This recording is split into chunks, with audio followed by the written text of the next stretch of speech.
পবিত্র ঈদুল আজহা ইসলামের একটি গুরুত্বপূর্ণ ইবাদতের দিন। এই দিনে মহান আল্লাহ তাআলার সন্তুষ্টির জন্য মুসলমানরা পশু কোরবানি করেন, যা হজের অন্যতম শিক্ষা ও তাকওয়া প্রকাশ। কিন্তু শুধু পশু কোরবানি নয়, ঈদুল আজহার প্রস্তুতিতে কিছু বিশেষ আমল রয়েছে, যেগুলোর মধ্যে অন্যতম হলো তাকবীরে তাশরিক বলা। এটি এমন একটি ছোট আমল যা ইমানি অনুভূতিকে জাগ্রত করে এবং ঈদের পরিবেশকে আরও ইবাদত মুখর করে তোলে। কি এই তাকবীর? তাকবীরে তাশরিক বলা হয় 9 জিলহজ ফজর থেকে শুরু করে 13 জিলহজ আসর পর্যন্ত। প্রতিটি ফজর নামাজের পর একবার আল্লাহর পরত্ব বা মহত্ব ঘোষণা করা।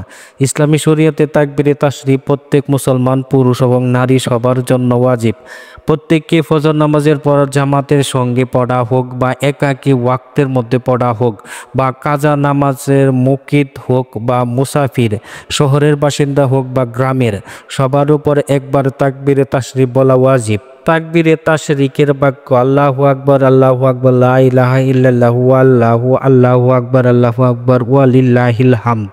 অর্থ: আল্লাহ মহান, আল্লাহ মহান, আল্লাহ ছাড়া কোনো উপাস্য নেই। আল্লাহ মহান, আল্লাহ মহান, সমস্ত প্রশংসা মহান আল্লাহ তাআলার জন্য। ঈদের প্রস্তুতিতে আমল কেন গুরুত্বপূর্ণ? এটি মহান আল্লাহ তাআলার শ্রেষ্ঠত্ব প্রকাশ। ঈদের আনন্দ শরীয়তের দৃষ্টিতে পূর্ণতা লাভ করে এই তাকবীরের মাধ্যমে।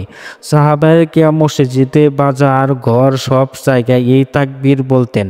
এর মাধ্যমে সামগ্রিক পরিবেশের ইবাদতের আবেশ ছড়িয়ে দিতেন।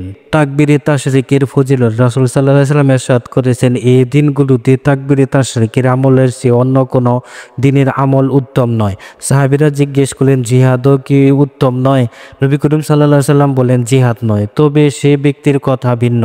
সে নিজের জানুর মালের ঝুঁকি নিয়ে জিহাদে যায় এবং কিছুই নিয়ে ফিরে আসেন। তাকবীরে তাশরিকের ঐতিহাসিক পটভূমি। হাদিস অনুযায়ী ইব্রাহিম রাদিয়াল্লাহু আনহু কুরবানির প্রস্তুতির সময় এই কথাগুলো প্রথম উচ্চারিত হয়। ইবনে আবি শায়রা রাদিয়াল্লাহু আনহু থেকে বর্ণিত, ইব্রাহিম, ইসমাইল ও জিবরাইল রাদিয়াল্লাহু আনহুর মুখে এই তাকবীর উচ্চারিত হয়। তাশরিকের দিনগুলোতে সাহাবীদের আমল। সাহাবায়ে কিরাম এই দিনগুলোতে সর্বদা আল্লাহু আকবর ধ্বনি তুলতেন। হযরত ইবনে উমর ও আব্দুল্লাহ ইবনে আব্বাস রাদিয়াল্লাহু আনহু বাজারে গিয়ে তাকবীরে আওয়াজ তুলতেন। শুনে শুনে লোকেরাও তাদের সাথে তাকবীরের সুর তুলত। ইবনে উমর রাদিয়াল্লাহু আনহু তো পথে ঘাটে, হাঁটা অবস্থায়, বাসায়, বাজারে, ঘরে এবং নামাজের পরে শুধু তাকবীর বলতে থাকতেন। মিনার দিনগুলোতে তারা তাকবীরের সাথে মানুষের তাকবীরের মিনার পুরো অঙ্গন মুখরিত হয়ে উঠত। মহিলারাও নিচু সুরে তাকবীরে বলতে থাকতেন। মুসলিম উম্মার করণীয় 9 থেকে 13 জিলহজ পর্যন্ত 5 ওয়াক্ত নামাজের পর তাকবীর বলা, পরিবারের সদস্যদের তাকবীর পড়তে উৎসাহিত করা, নামাজের বাইরেও তাশরিকের দিনগুলোতে তাকবীরে আমল চালু রাখা, বাজার ও হাটে গেলেও অন্তরাল বা স্পষ্ট ভাষায় তাকবীরে পাঠ করা, যাতে সাহাবীদের সুন্নত বজায় থাকে। আসুন আমরা তাকবীরের মাধ্যমে ঈদের প্রস্তুতি শুরু করি এবং আল্লাহর শ্রেষ্ঠত্ব ও কৃতজ্ঞতা জানিয়ে